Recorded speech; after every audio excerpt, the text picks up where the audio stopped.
Hello, I am Dr. Major Pankaj Surange. I am the director of IPSC India. I am also the honorary secretary of Indian Society for the Study of Pain. I started using cooled RF since last 4 years. Before that, I was using conventional RF technique. There were some major indications where we stopped doing conventional RF, but in last 4 years when it came to India, cooled RF technology, since then I am using the cooled RF. We were using conventional radio frequency for most of the indications. What we found that especially in joints, we were having some difficulty in getting the results. The results were not that good with the conventional RF. So I had stopped using conventional RF for the joints. So currently in my practice, I'm using it for the joints, for the osteoarthritis of the knee, shoulder joints, and for the bacoplasty for the discogenic pain. We have seen a drastic increase in the incidence of the discogenic pain, and especially young patients, because of the long sitting hours and prolonged driving. We have been struggling with managing these patients with the discogenic pain, because if you see the MRI, it looks almost normal and they have just a minor abnormality on the MRI. So people never used to consider that as an abnormality, and we used to manage them conservative. The most important indication what I found with the cooled RF is the management of the discogenic pain. The biggest advantage what I found is a non-surgical technique. It's a very simple, easy to learn also, and it is quite effective.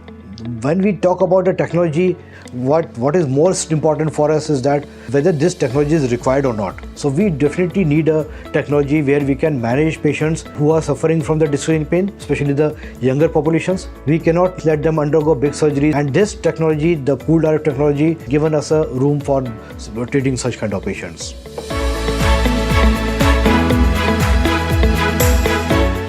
In my experience, patients who have failed conservative management for the discogenic pain, who are having annular tears, it is not bulging and compressing the nerve. So these are the right indication for the bacoplasty or the disc repair procedure.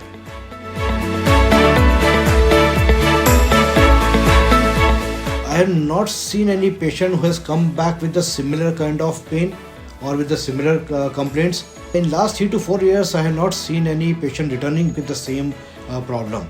So I can say that it's a long term. It's a long term for us, yes.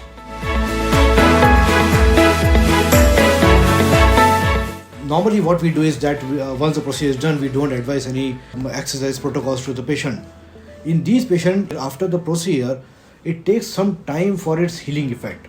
When we are doing the disc repair with the use of bacoplasty or the annuloplasty, it doesn't happen that it suddenly becomes very strong. It takes some time for the granulation tissue to form over there. So this takes around 3 to 4 weeks of time. So these initial 3 to 4 weeks is a crucial time.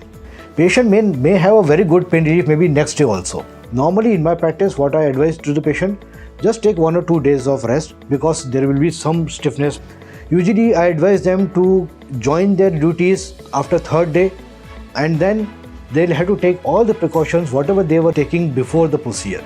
Like they should not lift heavy weights, they should not bend forward, they should not sit for a long time. Another thing, you must advise them that they should go for regular walks. You should not ask them to go for the rest. Rest is not required in these procedure. Rather, we want them to be more active after the procedure. I think I am the first one to buy this machine in India. Definitely I have seen a good difference in the functioning of the machine. More effective, I can say, more effective than the previous generator. The biggest advantage what I found in this is that we can do 4 lesioning at a time. Suppose if one of the lesion is not working properly or there is some problem in the one of the probe, in that case we can actually stop that probe without disturbing the other areas. So we can continue with the 3. Suppose if you are doing a bilateral radiofrequency or the facet arthropathy, if one is not functioning properly, we can stop that, but rest we can continue. So that is one of the biggest advantage. Second, yes, definitely the look wise is really good. The touch screening is there. That is also really good. The conventional RF that we have used since last more than 2 decades now, we have found it is really very effective, but in some areas we had some limitation with the conventional RF. Like when this genicular branch, we started using this technique with the conventional RF, but we had a lot of failures in the conventional RF. So actually my practice, I had stopped doing genicular RFA because of this limitation with the conventional RF. When cool RF came, we saw that it's a bigger lesion, because the biggest issue is with the genicular RF or the procedures in the joints is the location of the nerve. It is difficult to see those nerves. We cannot find out these nerves.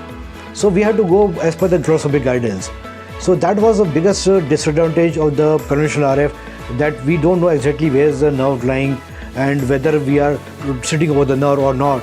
So that is one advantage which cool RF gave us, that we can cover a larger area. Similarly for the discogenic pain. So there is no point of doing conventional RF in the huge disc. It's a very big tissue.